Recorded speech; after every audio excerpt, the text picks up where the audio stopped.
Today we are looking at chapter 2, the African perspective on ethics. We need to reflect on two important things. One, that African view of ethics is drawn from everyday life. Secondly, that it often conceals reflective insights into human nature and actions. In other words, ethics is within because we live it, and it's what we are, but it must be reflected from what we live, things that are visible, things that people can see. Therefore, in this perspective, we want to look at three objectives. One, that should be able to explain the role of community in the African ethical life. The role of community. What does the community do in an individual life? Its role. Secondly, we discuss the foundations of values and norms in an African worldview. A worldview is a perspective given by different people, but on a particular item, a particular thing. So they have different views. Africans view life in a different way, and they attach different values compared to other societies. Then thirdly, we should be able to identify stories, proverbs, and other means of moral training in your society. Training undertakes different ways how we impart knowledge or understanding of the environment where we live. So, in this way, we want to identify such as stories and proverbs or other means that Africans used to train members of the society how to live an ethical life. Traditionally, Africans do not talk about ethics. It is like you don't talk much about yourself because it is evident, it is seen. You don't go about singing to people and say, this is who I am, this is how I look like, and so on. Because you are seen, you are experienced through what you speak, what you say, where you live. So ethics is really part of an African way of life, and therefore they don't need to keep on talking about it. And this does not mean that they lack morality, because ethics, as we said in chapter 1, it determines people's morals. It is a way of life, a moral way of everyday life. So we don't need to talk about it every day, but that does not mean that we are lacking morality or we are lacking a sense of right and wrong. But it is because morality permeates African life to the point that it cannot be separated from human existence. Now let me bring this one. For example, it may not be very relevant, but it can bring out what we are saying here, that we don't need to keep singing. Human beings we are because of what makes us to be like. Eating, for example. Eating is part of our life. And when we want to live, we look at the type of food that makes us live. Not every food, not everything. So we look for the good food. And that one cannot be separated from our existence. Communication between us is part of our life. What do we communicate? It's part of our existence. So we don't keep talking about how we communicate, because we know if what we are going to communicate is going to make sense, then the way how we communicate must be part of our life. So morality permeates African life to the point that it cannot be separated. You cannot separate human relationship, for example, because we live through those relationships. So, to be human and to be a member of the human community, one must act like human. You cannot act like an animal and you expect fellow human beings to understand you or relate with you. You must look at values that make you who you are so that you can fit in the community, associate with them, relate with them, and then you live your everyday life in comfort. So for this part, we say proper conduct excuse me, is part of life. Proper conduct. How do you speak? How do you relate or associate? For example, greeting is the proper conduct in the community. You cannot expect to relate with people if you don't exchange greetings. And greetings is an inquiry. How are you? How about your people?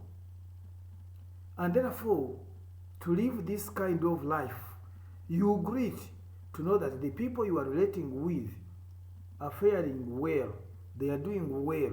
You are also well, because when you exchange with somebody, that person will also ask you, how are you? In some cultures, if you pass by without greeting people, they will regard you inhuman. So each member of the community learns and conforms at an early age. And in this case, it is very important for me and you to make sure that we do what other people in the community expect us to do. In other words, there are standards of behavior which are expected for relationships and are part of the community living. I talked about greetings. In certain cultures, they expect some people to greet while they are kneeling. So in this case, you have to make sure that you conform to certain standards of the community. A person needs to learn how to behave. So you don't need lessons, because where you live, you see how things are done. You grow knowing and seeing. So all you need is to live as part of the community. Because as we said, you cannot live in isolation. You have to be a member of the community, behave like them, talk like them, so that they can identify you and you identify with them. Ethics is described as the study of morality and values, good or wrong, and we attach values, what we benefit, what is good for you as an individual or good for the community. Because you cannot identify what is good for you as a value which does not benefit others. Community life attaches certain values on their life, what you benefit and as well as what others benefit. And at the end, it has a reward, it has a benefit. So it focuses on the standard and code of conduct that govern behavior of an individual or group. For that matter, Africans cannot keep silent about ethics, about wrong and good things. They have to talk about them. They share. They tell their children who are growing to know the dividing line between what is valuable and what is not valuable, what is moral, what is immoral, what is good or what is bad. So Africans are a community of people. When we talk about community, that is what brings you together so that you live a particular ethic, a particular tradition. Their ethics are therefore embedded in the life of the community with a concern for one another. We are concerned, and Africans are known to have concern for one another. And this concern grows within them. That's why I can come to your home from an African worldview or perspective. What belongs to you belongs to me. So if I want a panga, I want a hoe, I will come to where you keep the hoes, and maybe I can ask, are you going to dig? Do you need it? That one I can ask. But if I find that the hoe is redundant, it's not being used, I may not even ask. After greeting you, I pick the hoe and go. And the person will know that I need the hoe. And when I have finished digging, I bring it back. So, with that concern, you don't ask somebody, where are you taking it? Where are you taking it?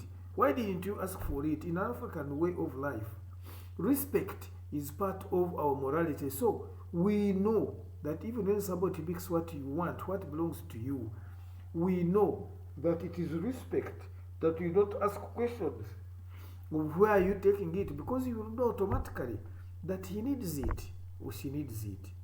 So in this case, we refer to John Donne, who said that no man is an island. Islands, we know. Islands in oceans or seas, they can be very close to each other by a distance of meters. But none of these can move to each other. They don't share. They are in the same area, same waters, but they don't talk to each other. They don't move to each other. So you can see about how human beings cannot live in that way of life. We cross each other's path. We share. We talk. We relate. Through intermarriages, through business, through other things. So you cannot find a man in isolation.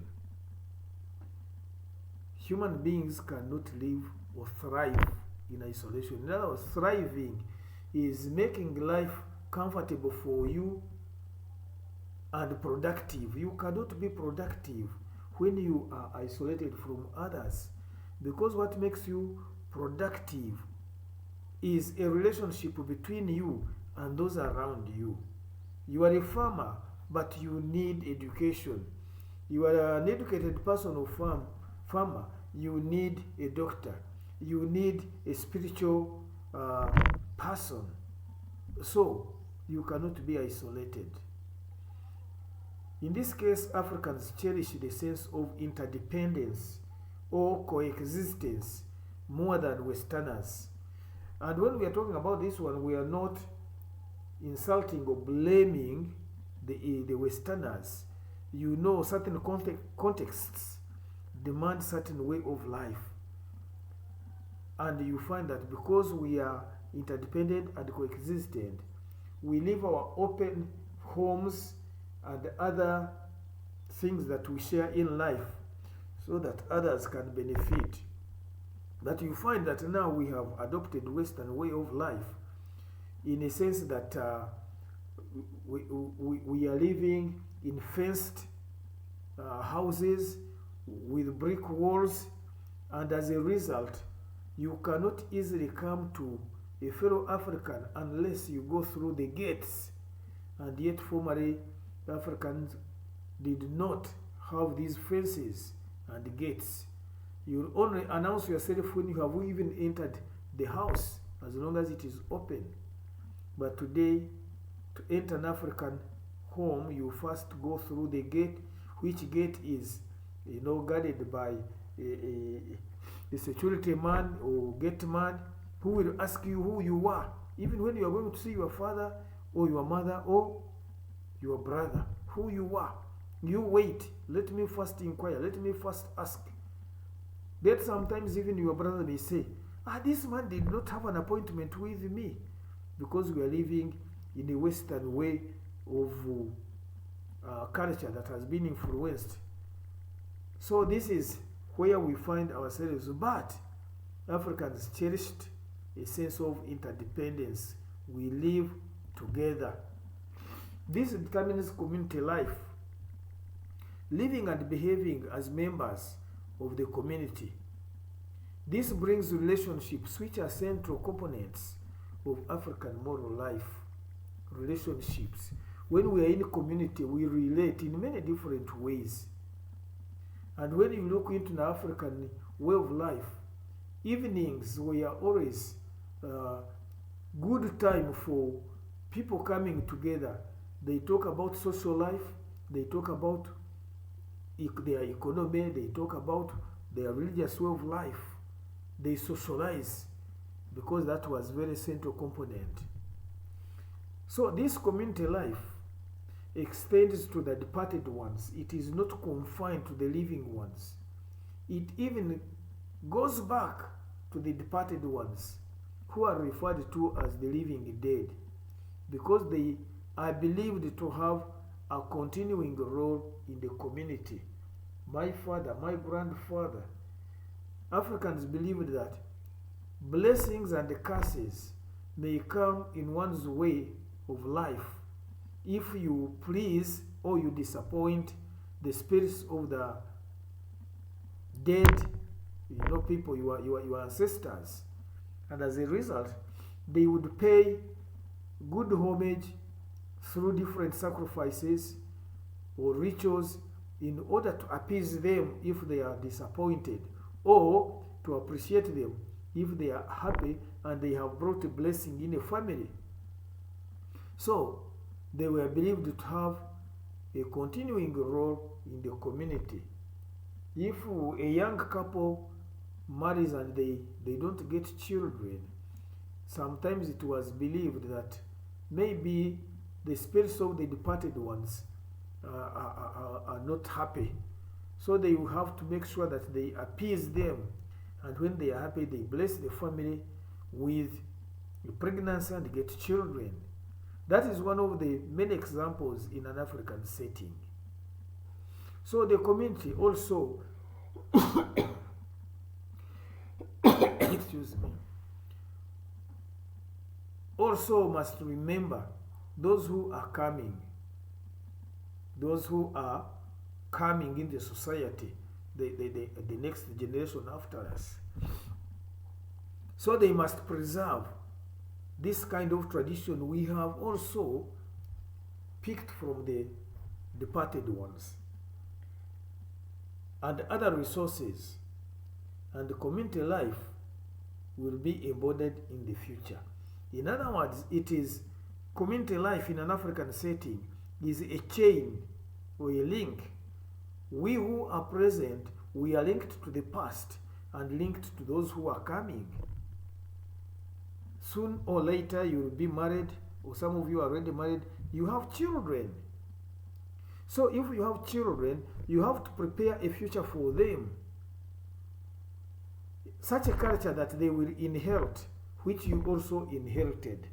So in an African way, community life, a tradition or a culture, is handed over from the past to the present, from the present to the future. So we cannot neglect them. We have to remember these people.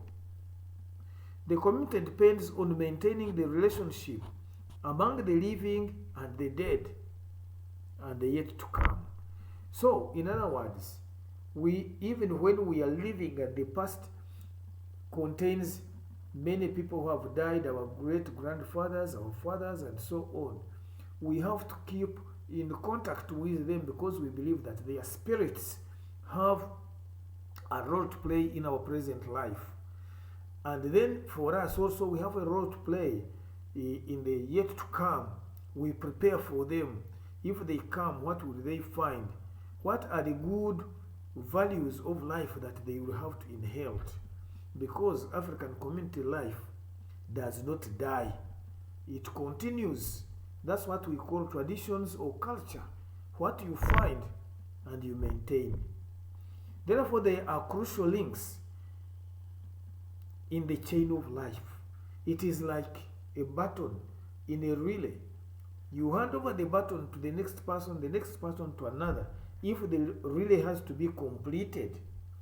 But if the relay, somewhere in the middle, somebody drops the baton, the link is broken, and they really will not be completed, it becomes a failure. Life is a principal value. We live, and therefore we cannot expect other things to happen in life if we don't live. And when we are talking about life, we are not talking about only breathing, waking up when you say I am alive. No, life is observed in things that we do, things that happen around us as human beings. So it is a principal value. We live in order to act. So it is maintained and upheld and is embodied in marriage and family. If God will allow, towards the end of the semester, we'll deal with this subject of marriage and family, because the existence of the community comes into our life through marriage and family. So that's why marriage was a very important part of life. They call it the rite of passage. And through that marriage, you make a family, and the family sustains the community. African worldview and ethics. This presupposes the interaction between God and humanity and the rest of creation. Traditional African worldview is holistic, is all around. It deals with the spiritual and the material, and there is no way we can avoid it. Here we find different realms constituting the cosmos, the world where we live. Many different ways of things that we look at that make the universe where we live. We don't look at ourselves as the only existing creation. We have animals, we have these other things that make the cosmos, the sun, the moon, the stars, and so on. The African universe is made of supernatural and spiritual realities. So we talk about God, we talk about angels, we talk about other things. But also there are those spiritual realities we talk about, like those ones we have referred to. Sometimes you say the spirits are not happy, the spirits are disappointed. Then we have human society, because it is part of the universe. Animals, plants, and all other realities. And Africans believe, like we read in the Bible, that each of these plays an important role in the existence of the cosmos, but above all, in the life of us as human beings. So traditional African society affirms the essential unity through myths, rituals, and other forms of social religious symbolism. And in this case, if we are talking about the supernatural, we talk about God. And we refer to God as a mercy giver to human beings. We live because of God's mercy. African societies describe him as the merciful one. There are other religions which include Islam and Christianity, and they attribute mercy to God. African people believe God to be generally far off, far away, interacting with humans and the world through mediatory good spirits and or the spirits of the ancestors. In other words, we don't see God very near. As such, we go through the intermediaries, like the good spirits. It can be even a good spirit of your father or your grandfather, as long as that person lived a good life and is appreciated. You can talk to God to bless you with a pregnancy, to bless you with happiness through that good spirit of your ancestors. But also you can use other natural spirits. However, God is near in times of danger, anxiety, difficulty, and need. If you can look at your personal life and the lives of those around you, when we are living a comfortable life, Sometimes we don't talk to God because everything is okay. Children are there, food is there, accommodation is there, and others. So God is somebody who is far away. But when danger comes, and anxiety and other things that are affecting your life negatively, you begin talking to God as if he was human, very close to you. So in this perspective, we see Africans looking at God being essentially good because he will answer to their problems. In this case, Africans' perspective on God is that he is a great ancestor, the founder or progenitor, the giver of life, the power behind everything that is. Morality comes from to people from God through our ancestors. God is the initiator of people's way of life and morality. And God has a personality and a will which governs the universe and the life of humankind. So, it is an immutable will, something we can say it is beyond. It cannot be. When we talk about immutability, it cannot be challenged. There is nothing equal to that. So a person has to invoke God's will or accept it in situations that seem beyond human power. There are certain things that come our way, like when we lose our loved ones, or when somebody very good in our society becomes very sick, like we see the story of Job. And we say God's will is exercised in justice because we say it is immutable. If we believe that what happens in our life is God's will, so it is exercised in a just way and not questionable. The divinely initiated morality is closely tied to community living on earth. So the person who respects community relationship also pleases God. God is happy because the community of people is God's will, God's making. So if you respect the community relationships, God is happy.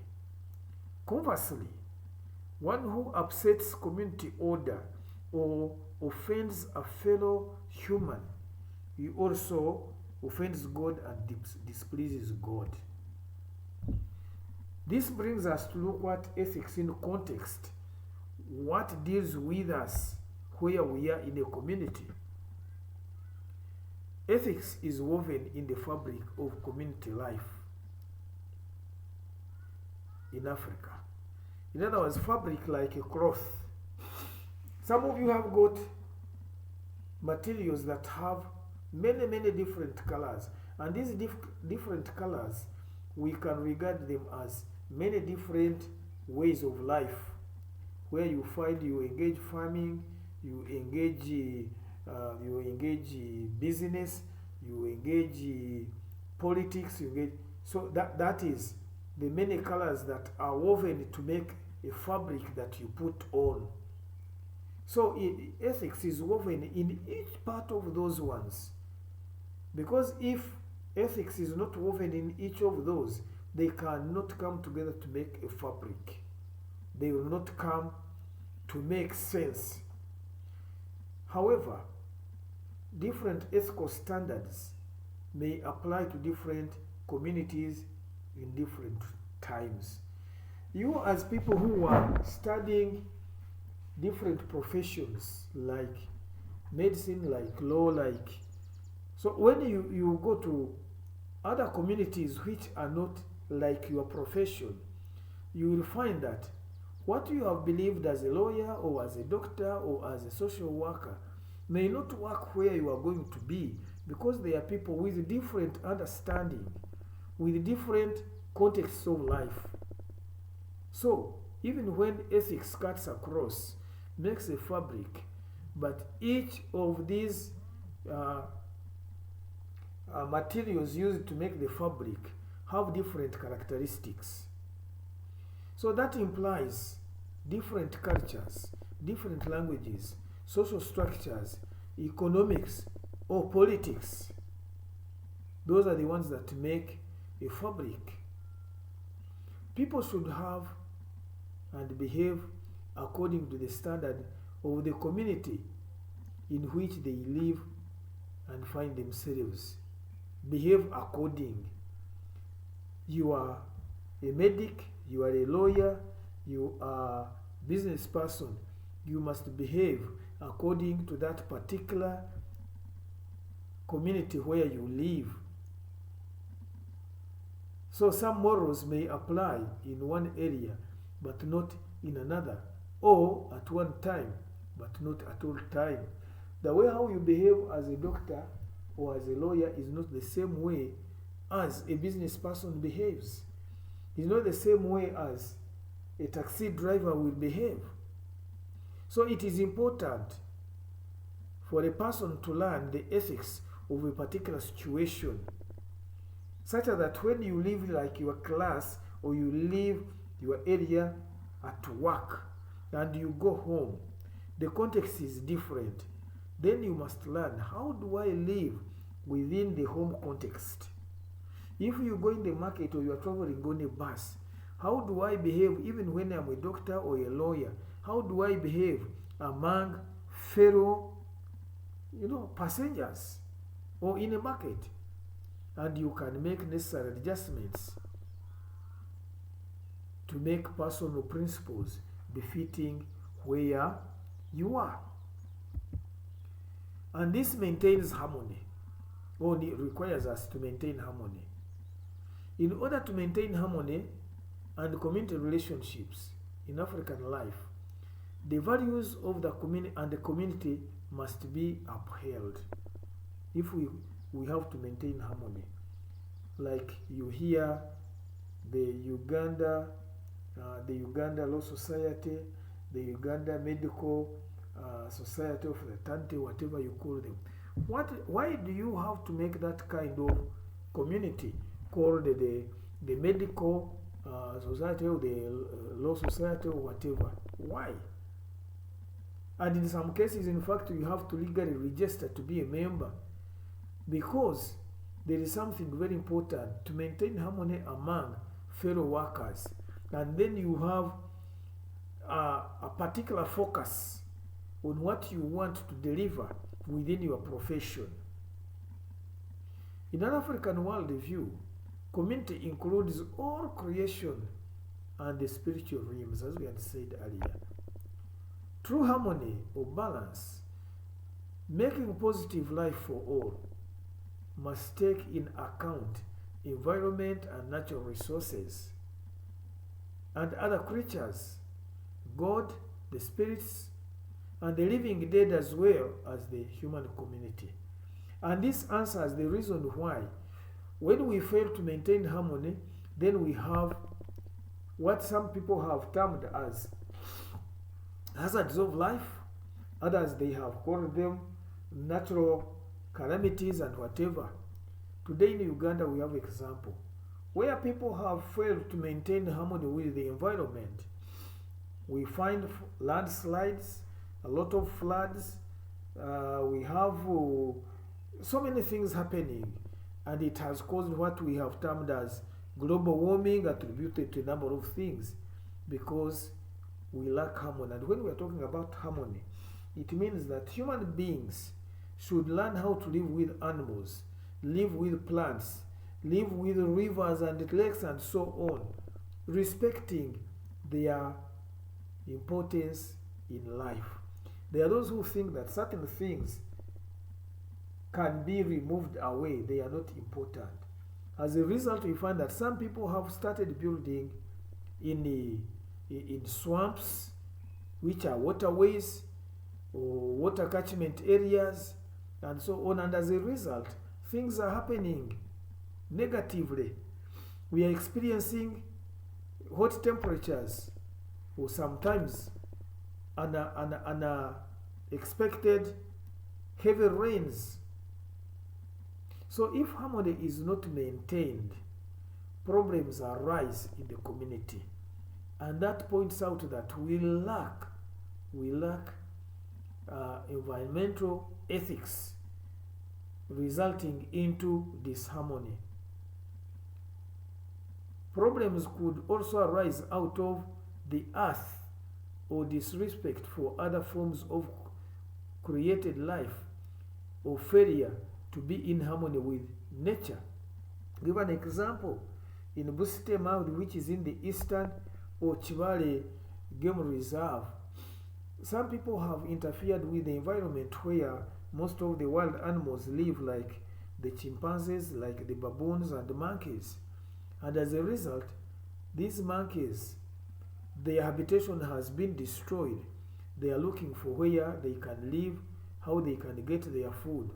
They have started to attack human beings because their habitation has been destroyed. There has been no harmony. As a result, they are reacting in a negative way. Those who are burning charcoal, they have destroyed so many acreages of forests where these animals used to stay.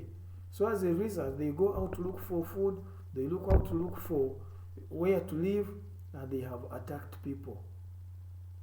So community failures may result from moral failure, either by an individual or a wider community behavior. So as a result, we need to think and look at this properly.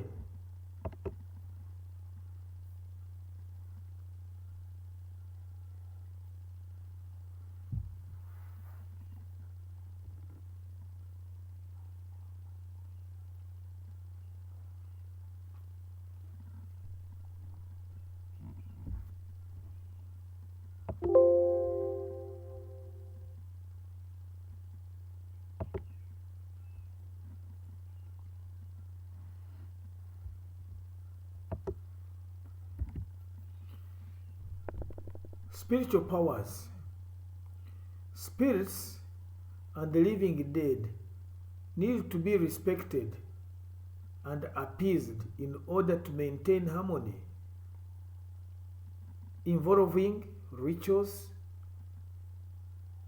When rituals are performed, the intention is to bring an understanding and acceptance where maybe life has been distorted and the spirits are disappointed. Community rites contributing to respect and appeasement, consisting of pouring portions of new drink on the ground to remember the ancestors. So when some people would harvest or they have made a new drink, they pour on the ground to show that they are linked with the departed ones, and therefore they can receive blessings for better production, for better life. So spiritual powers can be consulted for good or for evil intentions. Many Africans consider the heart to be the center of internalized ethics. What we do, what we others see of us, come right from the heart.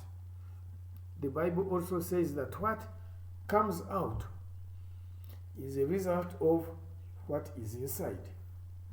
So it is the seat of will, human will, the memory, and creativity, which are all closely related to character. The way how you behave is dependent on your will from your heart. So a diviner, shaman, or other spiritual practitioners may be consulted to use spiritual powers benevolently, like healing illness or causing a failed blessing and bringing a failed conception. Magic and sorcery are also real in African worldview. We have come up looking at African societies being influenced by the Western world, but also in the Western world they believe in sorcery and magic. So still here in Africa, magic and sorcery are real. Those practicing them do not hold places of respect in the community because they bring negative impact in the community. Therefore, the community does not appreciate them. However, some sorcerers sometimes have knowledge even of secret conduct so that nothing remains hidden. I was looking at a video where a thief who stole certain things, I don't remember what, but they could not get him. So they involved magic and sorcery, and they caused a swarm of bees to come and surround his hands, identifying him as the thief. And as a result, they have caught this thief who was not known to people. So if magic and sorcery was not employed, this person would not have been discovered. Then private immorality, theft, lying, and lust should be avoided. When we are saying should be avoided, because if you do it, even in the private, the employment of magic, the employment of sorcery will discover you. So some people succumb to using spiritual powers maliciously even when it is not necessary. And community problems sometimes are attributed to sorcery, bringing curses and witchcraft. However, this someone may be or may have a spiritual cause without human component. If, for example, there is hailstone that has destroyed crops, thunderstrike that has killed people, a lot of rain that has, recently I have been reading, if you have time, you log on your internet and look at the drying Zambezi River. The drying Zambezi River. I happen to have been one of those who have gone to this place recently. And the river is so wide, so wild, with a lot of water. But unfortunately now, it has dried. And I have seen somebody walking across the river which was feared. But walking on for some parts of the river is complete sand. And we don't attribute that one to human activity. It is a natural disaster. But somewhere, somehow, we might also be involved. But that one, we say, cannot be attributed to a human component. It is natural. So sometimes the gods or the spirits act inexplicably, and humans just receive what comes to us, like I have said. Now Zambia is suffering drought, no electricity, no water, because the water that was going in the dam has dried. So this is the element of fatalism in an African worldview. Fatalism, if we go to the biblical worldview or theology, we call it predestination. It was destined to happen like that. So fatalism, if somebody dies by a car accident, or somebody dies young, or something happens which is negative, they say that is fate. That is one's fate.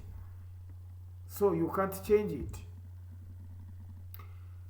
Africans had methods of moral formation. Africans are schooled in the morals of bravery, gratitude, patience, honesty, perseverance, and justice. They are schooled. You grow in the home school where you see how a brave person behaves, or what constitutes bravery, gratitude, and so on. These meet the expectations of the community, because each member of the community is supposed to be a brave member, because you in one way or the other, you have to be relied on for protecting your community members. And if you're not brave, it means the community members might be in danger. At one time, you are asked to join community members to go and fight your enemies or wild animals. There also being gratitude for what has happened. A member of the community must understand that it is very important to express your gratitude for the good things you have received. Then being patient, being honest, all these, when you look at them, you have to grow knowing the importance of those things in a community, because they meet the expectations of the community. When you breach any of those, or you breach the expectations of the community, they result into punishment. Where you fail to deliver or you do it wrongly, the community will punish you. So besides the rules and punishments, you get examples of good character to emulate. You grow. Our parents will be pointing to you, such a good person, such a good deeds, and then you emulate. You are modeled according to such a people, of good character. And people can be referred to in stories or imaginations. And stories may be bringing out people who lived, or in form of animals or other ways, but to bring out the point of modeling you to community expectations. Youth are expected, or were expected, to glean or to pick and apply principles and values through observation and imitations, and listening to the stories and proverbs from their elders. And therefore, you find there were storytelling. Stories were known to be deposits of tradition even up to the present time. You want to deliver a lesson or a teaching, you tell a story, like Jesus used to teach through parables. Parables were stories. They are important teaching methods. You don't need to tell somebody plainly, because it cannot be understood unless you give a story in which the truth is embedded. They bear important historical, cultural, and religious significance. They explain the state of the world, the origin of people, and community identity and experiences. Here in Uganda, they explain the origin of people with the first person. According to the Chiganda World Review, the first person was called, forgetting this name, but his wife was called Nambi. And in the Bible, the first person, the first wife, the first lady is called Eve. And the first person is called Adam. But when you come to the Chiganda, it is a different thing. It's very different. So the stories are used to explain how the world comes into existence, human beings, the first human beings, then the community identity, the first community. We see Adam and Eve and their children, and the experience of the environment they lived in. So realities of life, like sickness, happiness, death, need for corporate life, harmony, and dangers of breaking social norms are experienced through storytelling. Stories helped to make moral decisions. They would refer to your culture and other known cultures. So you can pick a story that can make you, or can help you make a moral decision, how you understand moral decisions we make in our everyday life. Then Proverbs. Proverbs are expressed, or they express general truth and give advice. I would say it is good to read through the book of the Proverbs in the Bible. Even if you may not be believing in the Bible, you do, but they will help you to see how Proverbs helped people to look at life, to look at morality, and be ethical. So Proverbs are, as Chirua Chebe said, that they are the palm wines with which words are eaten. He is using this kind of proverb to say that if you want words to sink into the understanding of the people, you use Proverbs, because Proverbs say more than what ordinary words would say. So if you are eating food and you want food to go very well into your stomach, you drink, and according to the West Africans, the drink they would use was wine, and as a result they would use wine in order for food to get into their tummy. Proverbs give wisdom to life, to be wise, or how to live a wise life, and they are characterized by humor and imagery. They are words for word, and they state moral facts plainly. Iji in Chiganda they say gunsinze aliwa bitono. This is a Chiganda proverb, meaning that if you plead guilty, you pay very little, or your punishment is reduced. And this normally happens when you hear to people in courts of law, you hear the judge saying, since we have not given hard time to the court, we have reduced on your sentence. But when you plead too much and you don't want to accept what is true, then the punishment becomes greater. They are sometimes symbolic, using figures and pictures to interpret and convey meaning. E.g., waiting for too long spoils the banana, meaning people who delay often fail to get what they want. Maybe I was looking at this one like people who squeeze juice out of bananas. There is a process, but if it goes beyond the process, then the bananas may not produce the juice they want. So in life, don't wait too long or delay, because what you want may never come out. We talked about patience and impatience.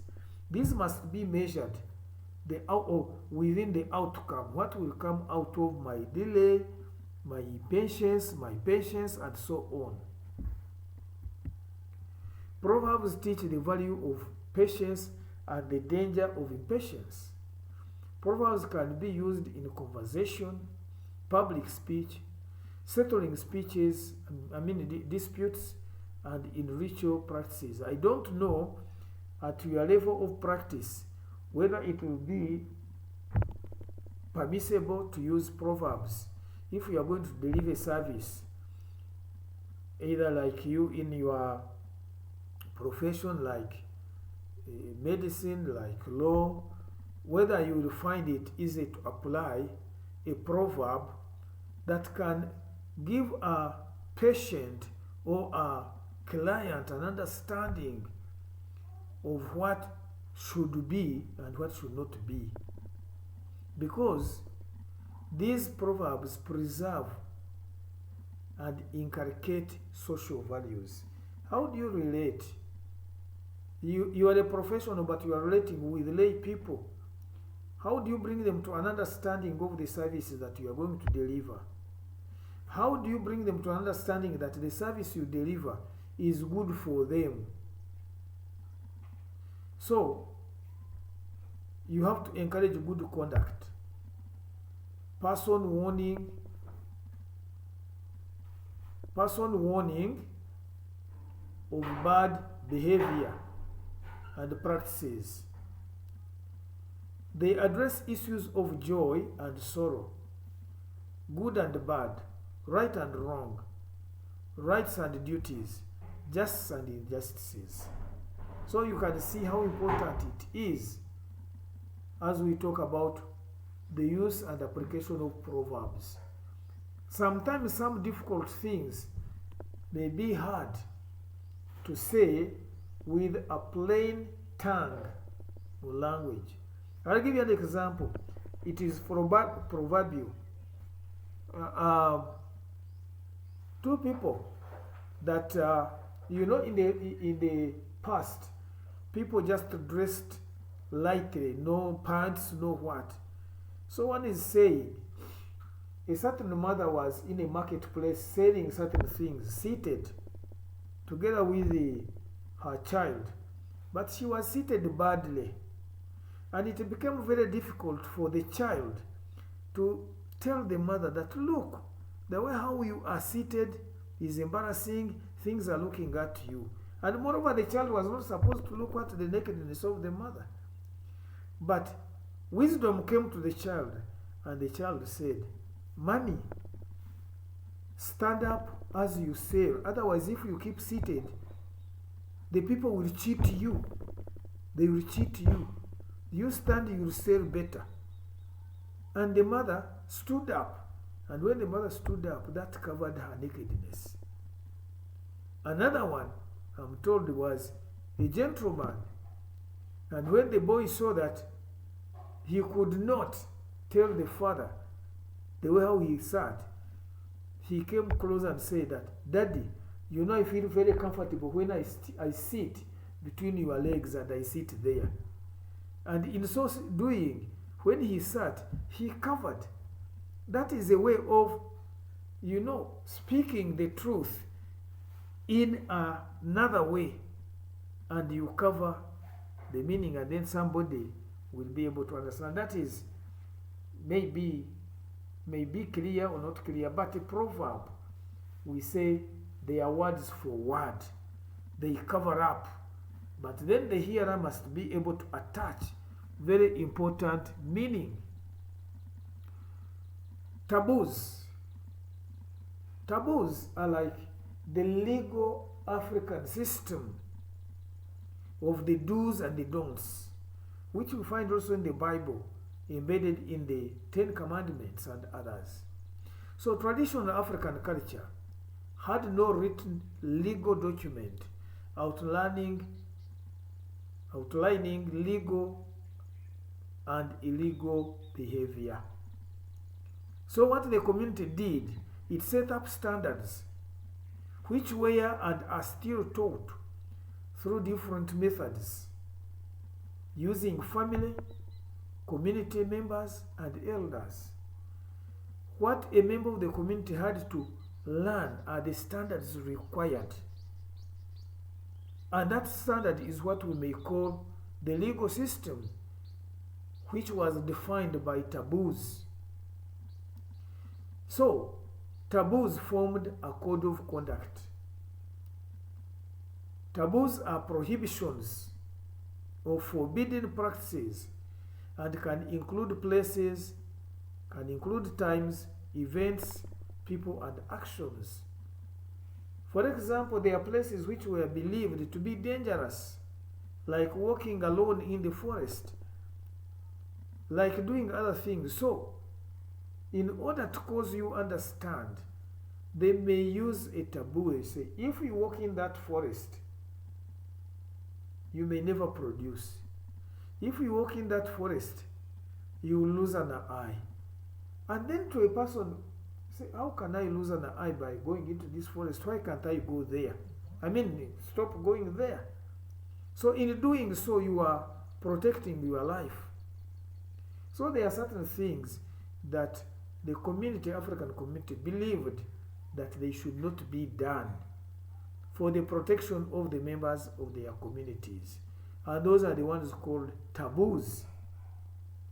They protected society from pollution and violation, For example, if they wanted to protect their young ones from having sex prematurely because sex was supposed to be experienced within the marriage, then there are certain things they would tell them.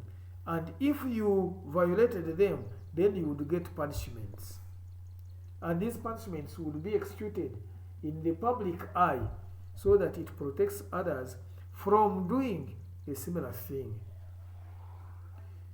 These were social norms for protecting life and well-being of the whole society. They instill discipline and good behavior, e.g., a child does not whistle at night or else the father dies. Now, who wants to lose a father? Because whistling at night was regarded as discipline.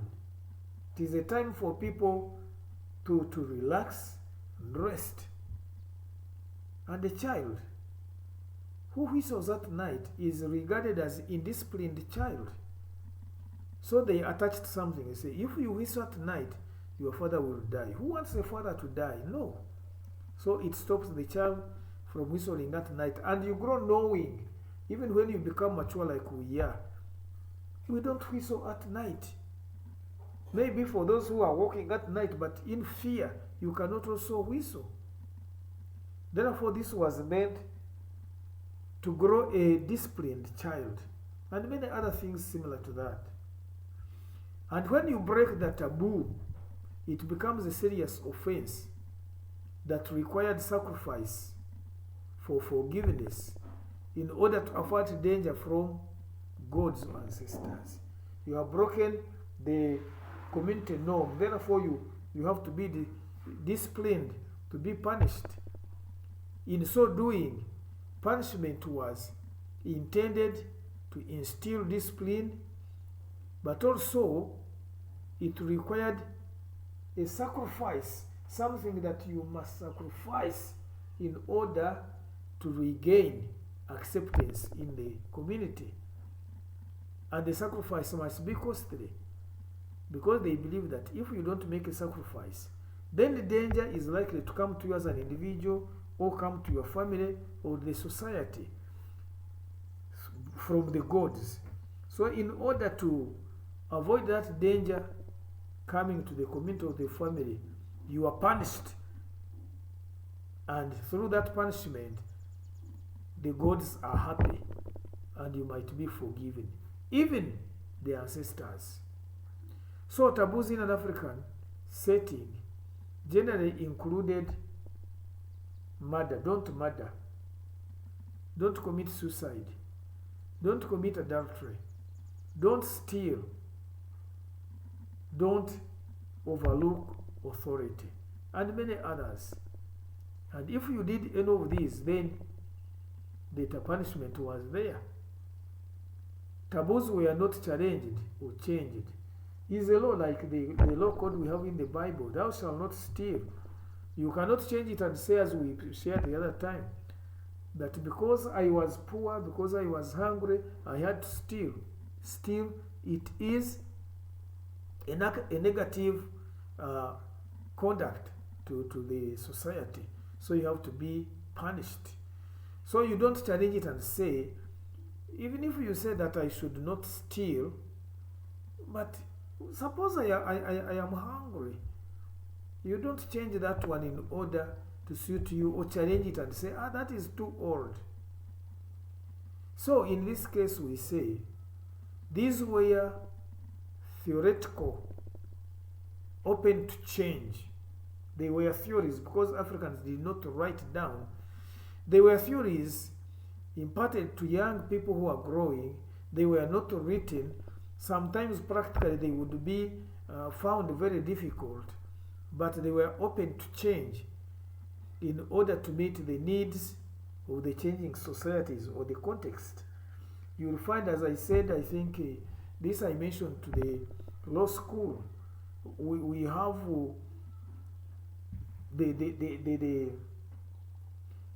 the penalties which were instituted here by our colonialists or colonial masters. That if somebody, for example, I think it was either committing adultery or something, the charge is 200 shillings. 200 shillings in that time, it was too much. But today, 200 shillings.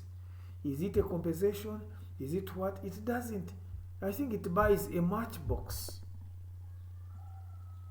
So what we are saying that it might be very good that when you commit a crime, you must be charged, but the charge should be relevant to the context and the changing times. So in conclusion, we have to make an evaluation that the values, principles, and worldviews explain and sustain African ethics, which we say that they are deep and insightful. We can adapt a new changes and situations. We don't remain where we found things. But also we say we must be strong enough to remain faithful to core commitments and beliefs. African negative cultures can be challenged, e.g. female circumcision. We still have some people in Uganda who are practicing female circumcision, like in the Sabine. But this one needs to be challenged because it undermines human dignity, human values. There is a solid base to African ethics that can often line up with Christian values. In other words, you are Christian, you are African. There are those African and Christian ethical values that can cut across. The African ethics can still provide a strong moral tradition for African Christian youth. In other words, you are either a medic, or you are a legal practitioner, or you are a social worker, where you find that Christian values demand the way of life. But also you are an African. In other words, there are certain things that when you become Christian, they don't die in you as an African. But also when you are an African, there are those things that require you to adopt as a Christian. So African ethics can help address contemporary environmental issues like land usage. How do we use land? The global warming, we have already talked about these ones. How do we treat all other parts of creation well in order to preserve life that would be good for all? Because for people who have degraded the environment, it is now coming to us all. When rain is too much or no rain, is drought, we are affected. We are affected. One individual may bring community dilemmas. So African principle of continuing and preserving life can raise ethical questions, including, in your case, euthanasia, suicide, sexuality like homosexuality, and birth control. And you find that the legal system sometimes steps in to challenge or to support. But remember, we are advocating for the continuity of the community. So some of these, if we promote them, like euthanasia, like suicide, like sexuality in terms of homosexuality, then we are denying harmony in the society, continuity in the society. For our review, try to consider ways in which African ethics are consistent with Christian ethics, that they move along together, and the ways in which they are not, where they cannot move together. Overall, would you say African ethics are mostly similar or mostly different from Christian ethics? So you need to think through as we progress through this course. And it is very important for each one of us to take time and think through before we move to the next stage.